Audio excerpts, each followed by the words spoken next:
from you to pursue life, liberty, and happiness. We have the freedom to speak our minds, the freedom to worship, and the freedom to proclaim the message that Jesus Christ died for our sins and rose from the dead and can give the personal life, liberty, and happiness if we will put our trust in him. But we have other brothers and sisters in other countries that don't have this freedom. We think of those suffering under the tyranny of China, including our own persecuted church. We pray for them, that you would strengthen them and help them. We thank you for President Trump, who wants to lead us courageously in the right way. And we thank you for Secretary Pompeo, who is a champion of these rights. We pray for Secretary Pompeo as your servant as he travels around the world to help spread this freedom that we enjoy. We commit this meeting, this speech, and most importantly, our nation to you. We ask you to protect, guide, and bless the United States of America. In Jesus' name we pray. Amen.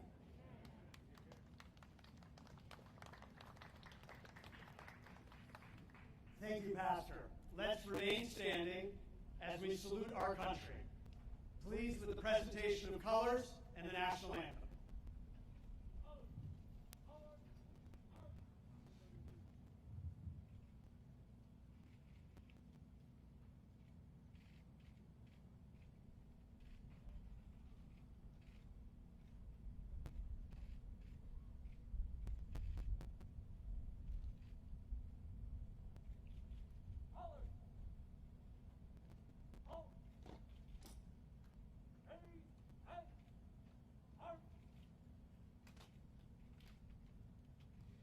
Oh, say, can you see by the dawn's early light what so proudly we hailed at the twilight's last gleaming, whose broad stripes and bright stars through the perilous fight o'er the ramparts we watched were so gallantly streaming, and the rockets red glare, the balls bursting in air, gave proof through the night that our flag was still there. Oh, say does that star-spangled banner yet wave o'er the land of the free and the home of the brave?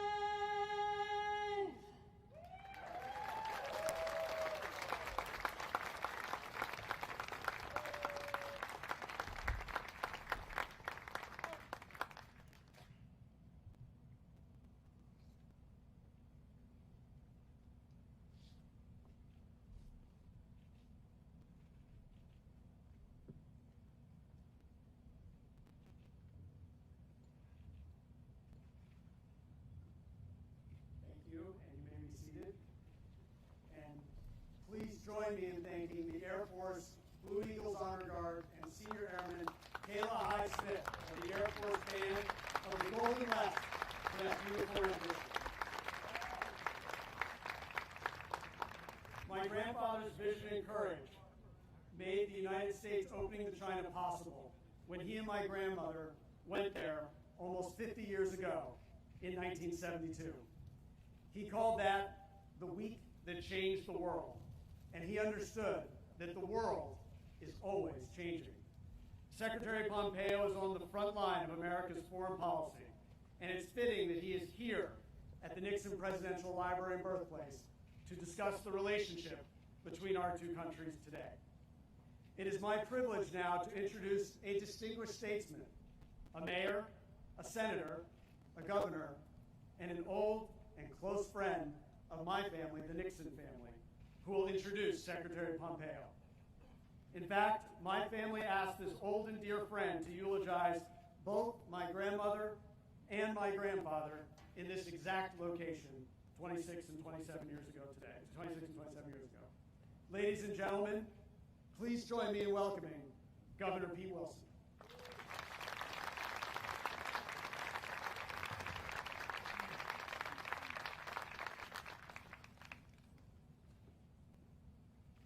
Well, thank you very much, Chris.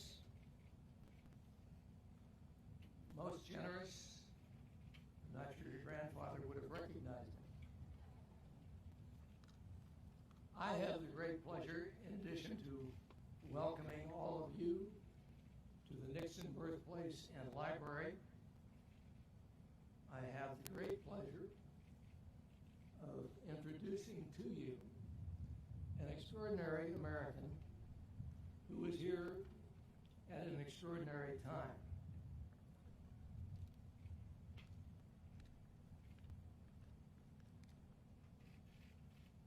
But the fun of it is, in introducing our honored guest, I also am welcoming him not just to the Nixon Library, but I'm welcoming him back home to Orange County.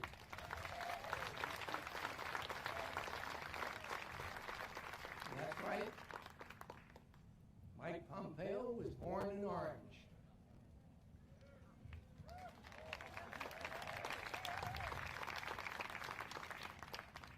He attended Los Amigos High School in Fountain Valley, where he was an outstanding student and athlete.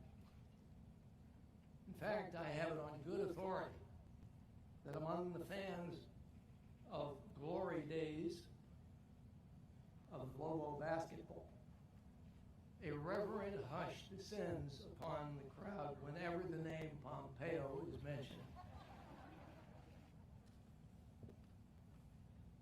The secretary was first in his class at West Point. He won the award as the most distinguished cadet. He won another award for the highest achievement in engineering management. He spent his active duty years, his Army years, in West Germany, and as he put it, patrolling the Iron Curtain before the fall of the Berlin Wall. In 1988,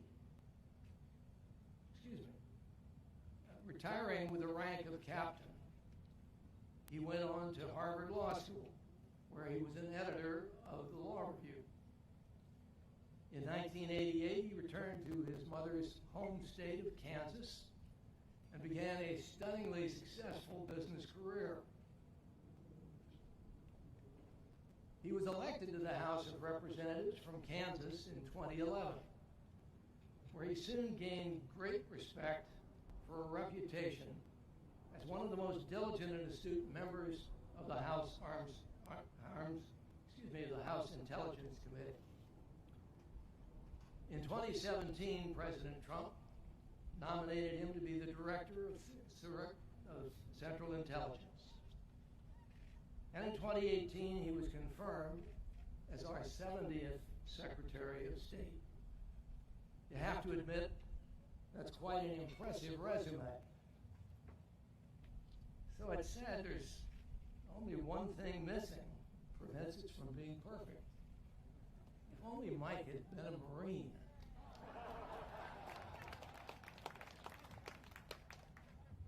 Don't worry, he'll get even. Mike Pompeo is a man devoted to his family. He is a man of faith, of the greatest patriotism and the highest principle. One of his most important initiatives at the State Department has been the creation of a commission on unalienable rights, where academicians, philosophers, and ethicists advise him on human rights grounded in America's founding principles and the principles of the 1948 Universal Declaration of Rights.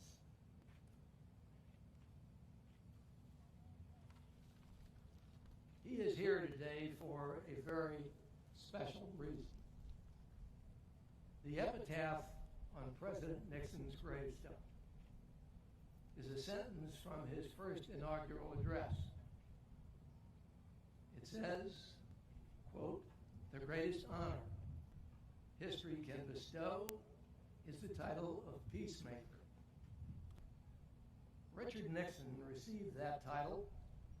He won that honor not only because he was acknowledged even by his critics to be a brilliant foreign policy strategist, but it was far more because he earned it. He learned as congressman, senator, president, and every day thereafter as a private citizen ambassador that peace is not achieved by signing documents and declaring the job done.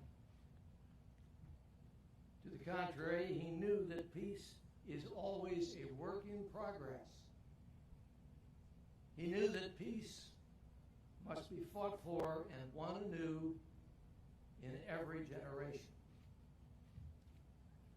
It was President Nixon's vision, determination, and courage that opened China to America and to the Western world. As president, and for the rest of his life, Richard Nixon worked to build a relationship with China based upon mutual benefits and obligations that respected America's bedrock national interests.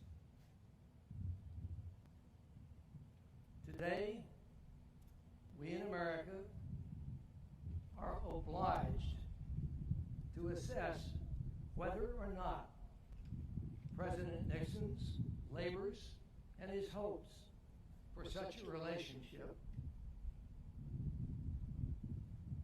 have been met or whether they are being undermined. That is why it is of such great significance that our honored guest, Secretary Pompeo, has chosen the Nixon Library from which to deliver a major China policy statement. It will, I promise you,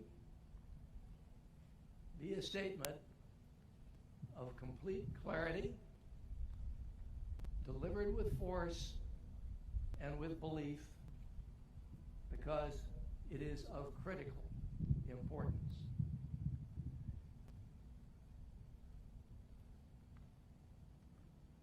Ladies and gentlemen, it is my great honor and pleasure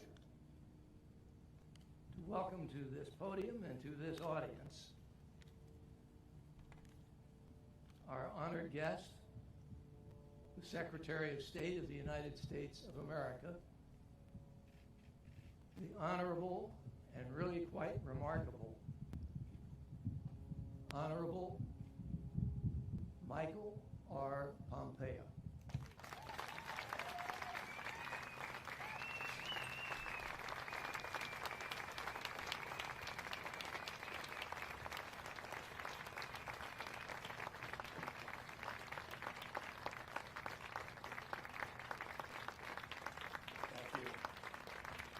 Thank you all. Thank you, Governor, for that very, very generous introduction. It is true, when you walk in that gym and you say the name Pompeo, there is a whisper. I had a brother, Mark, who was really good, really good basketball player. And how about another round of applause to the Blue Eagles Honor Guard and Senior Airman Kayla Highsmith and her wonderful rendition of the national anthem. Thank you, too, to Pastor Lori for that moving prayer. And I want to thank Hugh Hewitt and the Nixon Foundation for your invitation to speak at this important American institution. It's great to be sung to by an Air Force person, introduced by a Marine, and they let the Army guy in front of the Navy guy's house. It's all good. It's an honor to be here in Yorba Linda, where Nixon's father built the house in which he was born and raised. To all the Nixon Center board and staff who made today possible. It's difficult in these times. Thanks for making this day possible for me and for my team. We are blessed to have some incredibly special people in the audience, including Chris, who I've gotten to know, Chris Nixon. Also want to thank Tricia Nixon and Julie Nixon Eisenhower for their support of this visit as well. I want to recognize several courageous Chinese dissidents who have joined us here today and made a long trip. And to all the other distinguished guests, To all the other distinguished guests, thank you for being here. For those of you who got under the tent, you must have paid extra. And those of you watching live, thank you for tuning in. And finally, as the governor mentioned, I was born here in Santa, not very far from here. I've got my sister and her husband in the audience today. Thank you all for coming out. I bet you never thought that I'd be standing up here. My remarks today are the fourth set of remarks in a series of China speeches that I asked National Security Advisor Robert O'Brien, FBI Director Chris Wray, and the Attorney General Barr to deliver alongside me. We had a very clear purpose, a real mission, was to explain the different facets of America's relationship with China. The massive imbalances in that relationship that have built up over decades, and the Chinese Communist Party's designs for hegemony. Our goal was to make clear that the threats to Americans that President Trump's China policy aims to address are clear, and our strategy for securing those freedoms established. You know, Ambassador O'Brien spoke about ideology. FBI Director Wray talked about espionage. Attorney General Barr spoke about economics.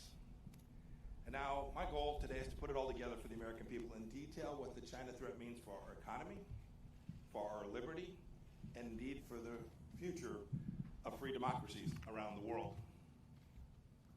Next year marks half a century since Dr. Kissinger's secret mission to China, and the 50th anniversary of President Nixon's trip isn't too far away in 2022. You know, the world was much different then.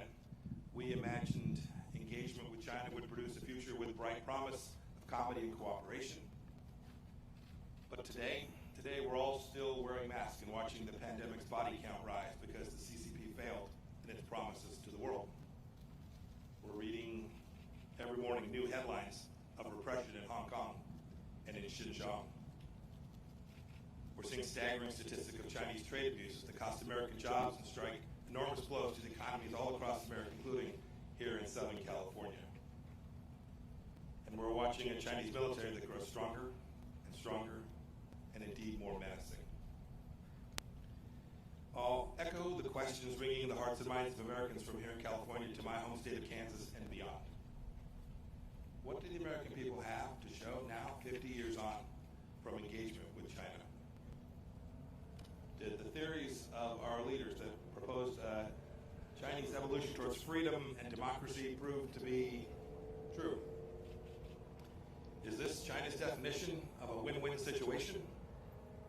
And indeed, centrally, from Secretary of State's perspective, is America safer? Do we have a greater likelihood of peace for ourselves and peace for the generations which will follow us?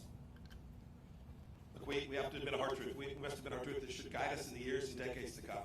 That if we want to have a free 21st century and not the Chinese century of which Xi Jinping dreams, the old paradigm of blind engagement with China simply won't get it done. We must not continue it, and we must not return to it. President Trump has made very clear we need a strategy that protects the American economy and indeed our way of life. The free world must triumph over this new tyranny. Now, before I seem too eager to tear down President Nixon's legacy, I want to be clear that he did what he believed was best for the American people at the time, and he may well have been right. He was a brilliant student of China, a fierce Cold Warrior, and a tremendous admirer of the Chinese people, just as I think we all are. He deserves enormous credit for realizing that China was too important to be ignored, even when the nation was weakened because of its own self-inflicted communist brutality. In 1967, in a very famous Foreign Affairs article, Nixon explains his future strategy. Here's what he said. He said, taking the long view, we simply cannot afford to leave China forever outside of the family of nations. The world cannot be safe until China changes. Thus, our aim, to the extent we can, we must influence events. Our goal should be to induce change. And I think that's the key phrase from the entire article, to induce change. So with that historic trip to Beijing, President Nixon kicked off our engagement strategy. He nobly sought a freer and safer world. He hoped that the Chinese Communist Party would return that commitment. As time went on, American policymakers increasingly presumed that as China became more prosperous, it would open up, it would become freer at home, and indeed present less of a threat abroad. It'd be friendlier. It all seemed, I am sure, so inevitable.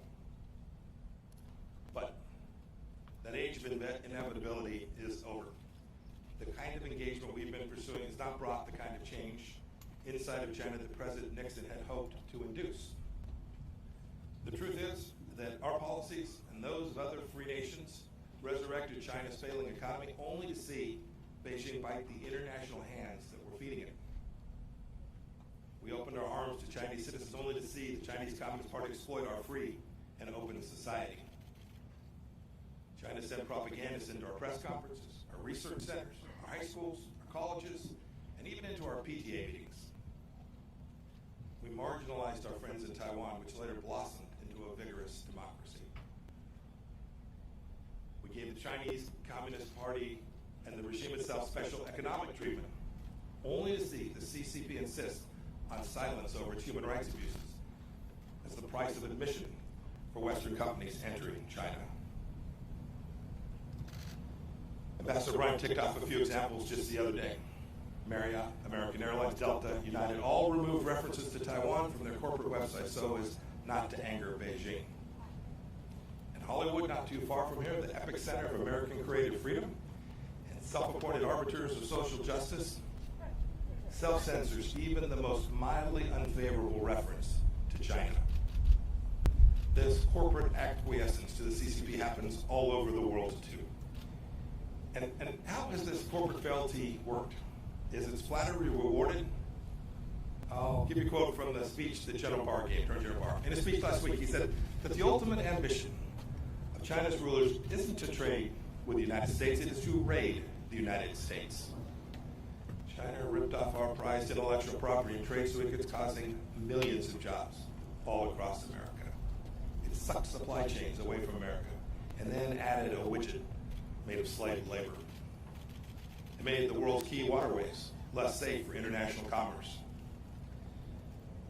President Nixon once said he feared he had created a Frankenstein by opening the world to the CCP. And here we are. Now, people of good faith can debate why free nations allowed these bad things to happen for all these years. Perhaps we were naive about China's virulent strain of communism, or triumphalist after our victory in the Cold War, or cravenly capitalist, or hoodwinked by Beijing's talk of a peaceful rise. Whatever the reason, today China is increasingly authoritarian at home and more aggressive in its hostility to freedom everywhere else. And President Trump has said enough. I don't think many people on either side of the aisle dispute the facts that I've laid out today. But even now, some are insisting that we preserve the model of dialogue for dialogue's sake. Now, to be clear, we'll keep on talking, but the conversations are different these days. I traveled to Honolulu now just a few weeks back to meet with Yang Jisheng. It was the same old story. Plenty of words, but literally no offer to change any of the behaviors. Yang's promises, like so many the CCP made before him, were empty. His expectations, I surmise, were that I'd cave to their demands, because frankly this is what too many prior administrations have done. I didn't, and President Trump will not either. As Ambassador O'Brien explained so well, we have to keep in mind that the CCP regime is a Marxist-Leninist regime. General Secretary Xi Jinping is a true believer in a bankrupt totalitarian ideology. It's this ideology that informs his decades-long desire for global hegemony of Chinese communism. America can no longer ignore the fundamental political and ideological differences between our countries, just as the CCP has never ignored them. My experience in the House Intelligence Committee, then as director of the Central Intelligence Agency, and my now 2+ years as America's Secretary of State have led me to this central understanding that the only way to truly change communist China is to act not on the basis of what Chinese leaders say, but how they behave. And you can see American policy responding to this conclusion. President Reagan said that he drew up with the Soviet Union on the basis of trust but verify. When it comes to the CCP, I say we must distrust and verify. We,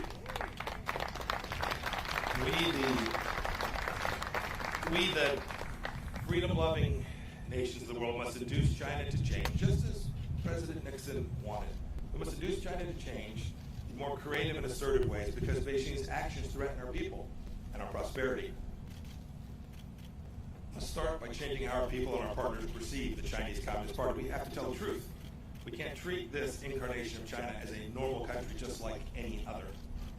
We know that trading with China is not like trading with a normal law-abiding nation. Beijing threatens international agreements treats international agreements as suggestions, as conduits for global dominance. But by insisting on fair terms, as our trade representative did when he secured our Phase 1 trade deal, we can force China to reckon with its intellectual property theft and policies that harmed American workers. We know, too, that doing business with a CCP-backed company is not the same as doing business with, say, a Canadian company. They don't answer the independent boards. And many of them are state-sponsored and so have no need to pursue profits. A good example is Huawei. We stopped pretending Huawei is an innocent telecommunications company, just showing up to make sure you can talk to your friends. We've called it what it is, a true national security threat, and we've taken action accordingly. We know, too, that if our companies invest in China, they may wittingly or unwittingly support the Communist Party's gross human rights violations. Our Departments of Treasury and Commerce have thus sanctioned blacklisted Chinese leaders and entities that are harming and abusing the most basic rights for people all across the world. Several agencies have worked together on a business advisor to make certain that our CEOs are informed of how their supply chains are behaving inside of China. We know, too, that not all Chinese students and employees are just normal students and workers that are coming here to make a little bit of money and to garner themselves some knowledge.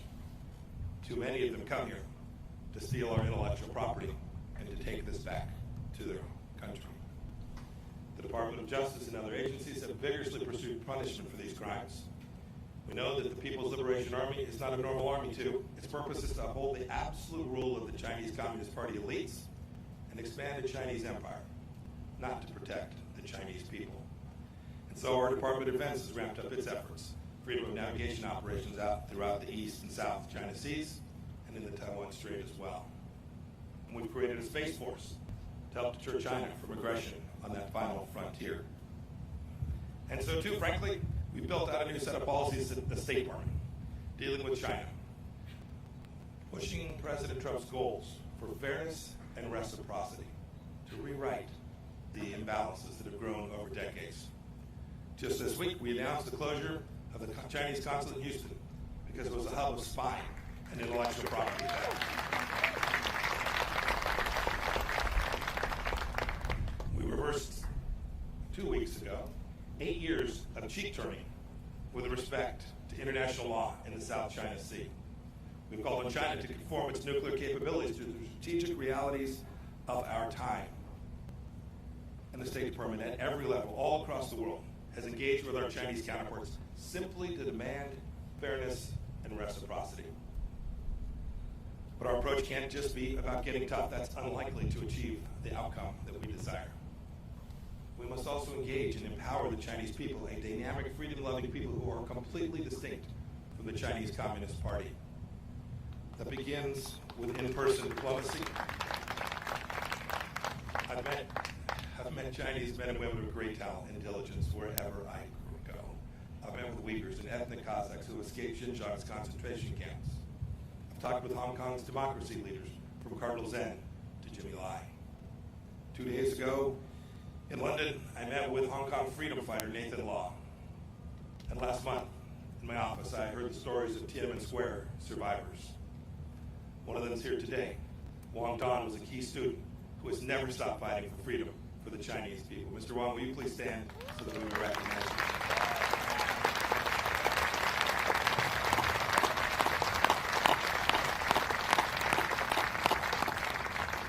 Also with us today is the father of the Chinese democracy movement, Wei Jinsheng. He spent decades in Chinese labor camps for his advocacy. Mr. Wei, will you please stand?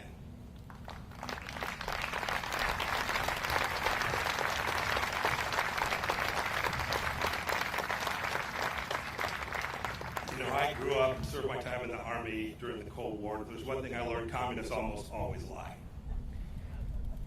The biggest lie that they tell is to think that they speak for 1.4 billion people who are surveilled, oppressed, and scared to speak out. Quite the contrary, the CCP fears the Chinese people's honest opinions more than any foe. And save for losing their own grip on power, they have no reason to. Just think how much better off the world would be, not to mention the people inside of China, if we had been able to hear from the doctors in Wuhan, and they'd been allowed to raise the alarm about the outbreak of a new and novel virus. For too many decades, our leaders have ignored, downplayed the words of brave Chinese dissidents and warned us about the nature of the regime we're facing, and we can't ignore it any longer. They know as well as anyone that we can never go back to the status quo. But changing the CCP's behavior cannot be the mission of the Chinese people. Free nations have to work to defend freedom. It's the furthest thing from easy. But I have faith we can do it. I have faith because we've done it before. We know how this goes. I have faith because the CCP is repeating some of the same mistakes that the Soviet Union made. Alienating potential allies, breaking trust at home and abroad, rejecting property rights and predictable rule of law. I have faith. I have faith because of the awakening I see among other nations that know we can't go back to the past in the same way that we do here in America. I've heard this from Brussels to Sydney to Hanoi. And most of all, I have faith we can defend freedom because of the sweet appeal of freedom itself. Look at the Hong Kongers clamoring to emigrate abroad as the CCP tightens its grip on that proud city. They wave American flags. It's true. There are differences. Unlike the Soviet Union, China is deeply integrated into the global economy. But Beijing is more dependent on us than we are on them.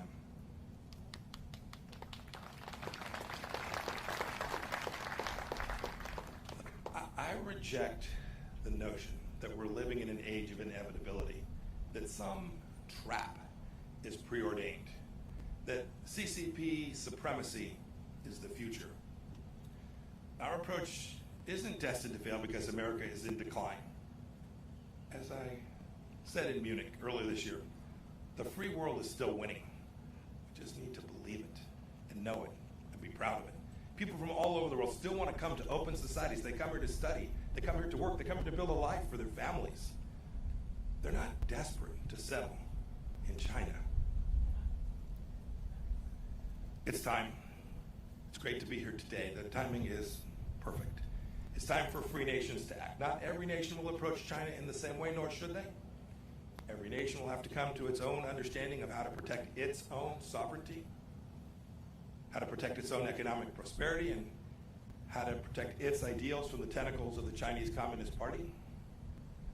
But I call on every leader of every nation to start by doing what America has done, to simply insist on reciprocity, to insist on transparency and accountability from the Chinese Communist Party. It's a cadre of rulers that are far from homogenous, and these simple and powerful standards will achieve a great deal. For too long, we let the CCP set the terms of engagement, but no longer. Free nations must set the tone. We must operate on the same principles. We have to draw common lines in the sand that cannot be washed away by the CCP's bargains or their blandishments. Indeed, this is what the United States did recently when we rejected China's unlawful claims in the South China Sea once and for all, as we have urged countries to become clean countries so that their citizens' private information doesn't end up in the hand of the Chinese Communist Party. We did it by setting standards. Now, it's true, it's difficult. It's difficult for some small countries. They fear being picked off. Some of them, for that reason, simply don't have the ability or the courage to stand with us for the moment. Indeed, we have a NATO ally of ours that hasn't stood up in the way that it needs to with respect to Hong Kong because they fear Beijing will restrict access to China's market. This is the kind of timidity that will lead to historic failure. And we can't repeat it. We cannot repeat the mistakes of these past years. The challenge of China demands exertion, energy from democracies, those in Europe, those in Africa, those in South America, and especially those in the Indo-Pacific region. And if we don't act now, ultimately, the CCP will erode our freedoms and subvert the rules-based order that our societies have worked so hard to build. If we bend the knee now, our children's children may be at the mercy of the Chinese Communist Party, whose actions are the primary challenge today in the free world. General Secretary Xi is not destined to tyrannize inside and outside of China forever unless we allow it. Now, this isn't about containment. Don't buy that. It's about a complex new challenge that we've never faced before. The USSR was closed off from the free world. Communist China is already within our borders. So we can't face this challenge alone. The United Nations, NATO, the G7 countries, the G20, our combined economic, diplomatic, and military power is surely enough to meet this challenge if we direct it clearly and with great courage. Maybe it's time for a new grouping of like-minded nations, a new alliance of democracies. We have the tools. I know we can do it. Now we need the will. To quote scripture, I ask, is our spirit willing, but our flesh weak? If the free world doesn't change, Communist China will surely change us. There can't be a return to the past practices because they're comfortable or because they're convenient. Securing our freedoms from the Chinese Communist Party is the mission of our time, and America is perfectly positioned to lead it because our founding principles give us that opportunity. As I explained in Philadelphia last week, staring at Independence Hall, our nation was founded on the premise that all human beings possess certain rights that are unalienable, and it's our government's job to secure those rights. It is a simple and powerful truth. It's made us a beacon of freedom for people all around the world, including people inside of China. Indeed, Richard Nixon was right when he wrote in 1967 that the world cannot be safe until China changes. Now it's up to us to heed his words. Today, the danger is clear, and today the awakening is happening. Today, the free world must respond. We can never go back to the past. May God bless each of you. May God bless the Chinese people. And may God bless the people of the United States of America. Thank you.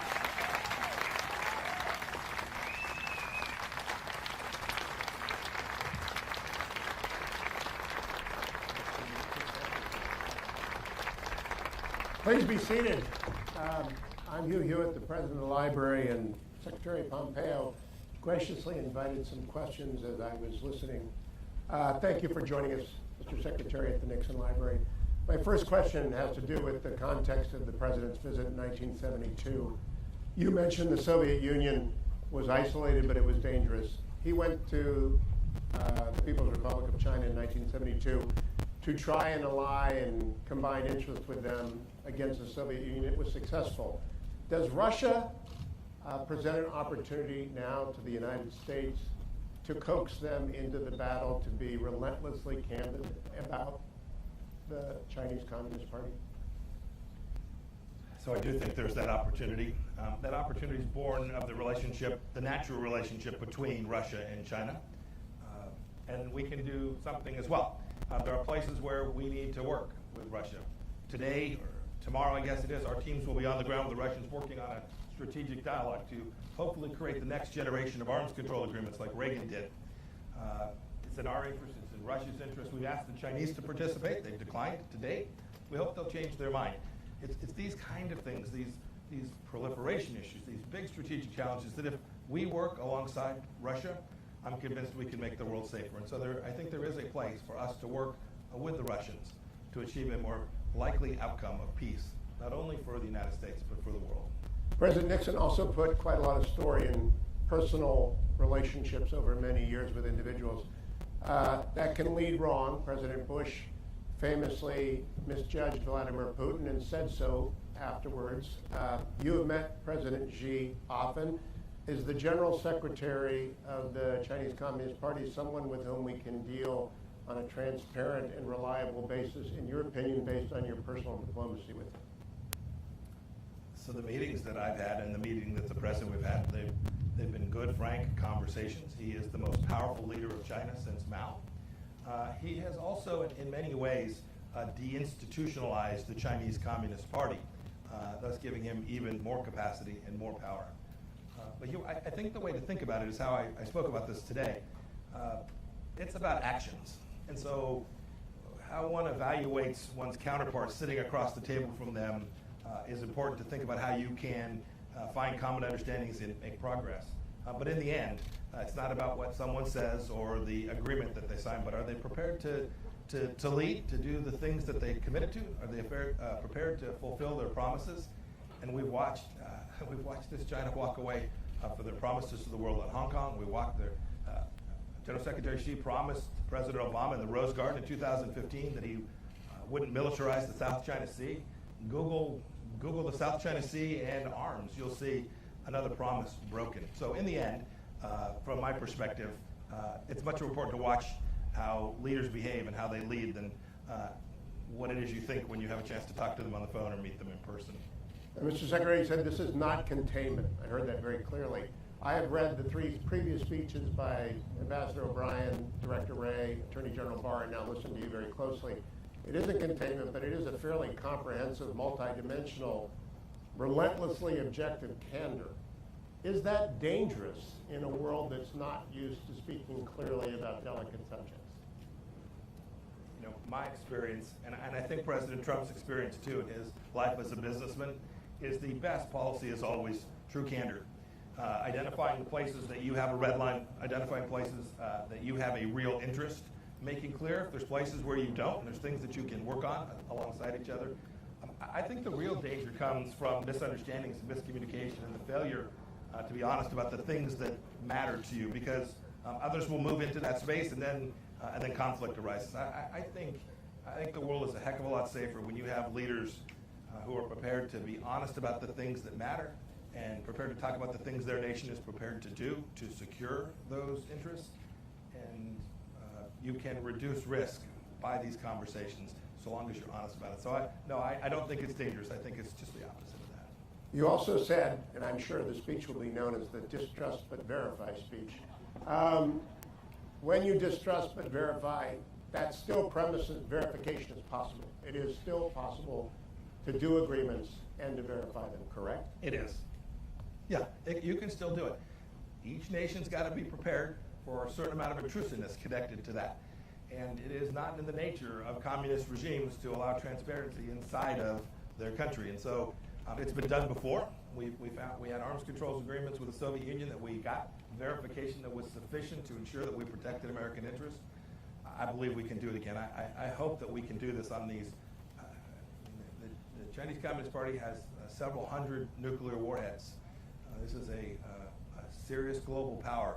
And to the extent we can find common ground, a common set of understandings to reduce risk that there's ever a really bad day for the world, we ought to do it, and it's going to require agreement and verification. Ambassador Richard Haass, who is now chairman of the Council on Foreign Relations, said very recently, it may have been yesterday, it might have been this morning, I saw it this morning preparing, quote, Secretary Pompeo doesn't speak of China, but of the Chinese Communist Party if there is a China, as if there were a China apart from the party. This is meant to antagonize and make diplomacy impossible, quite a stance for America's chief diplomat to take unless his goal is to ensure diplomacy fails. Is that your goal? Goodness. Where to begin? Here's where I'll begin. It's a bit patronizing to the people of China to make such an assertion that they're not free-thinking beings, that they're not rational people who were given. They too were made in the image of God, right? They have all the capacity that anybody in the world does. So to somehow think that we ought to ignore the voices of the people of China seems to me the wrong approach. It is true. The Chinese Communist Party is a one-party rule state. And so we will deal with the Chinese Communist Party as the head of state for China, and we need to engage in dialogue. But it seems to me we would dishonor ourselves and the people of China if we ignored them. Now, Ambassador O'Brien, in a speech you referenced, put heavy emphasis on the ideology of Marxist-Leninism. It was almost quaint to hear that conversation again. it's gone from our vocabulary. Does the American people, and especially the American media, need to reacquaint itself with what Marxist-Leninists believe, because the CCP genuinely does believe it? You know, I always get in trouble, Hugh, when I comment on the media. So I'll say this much.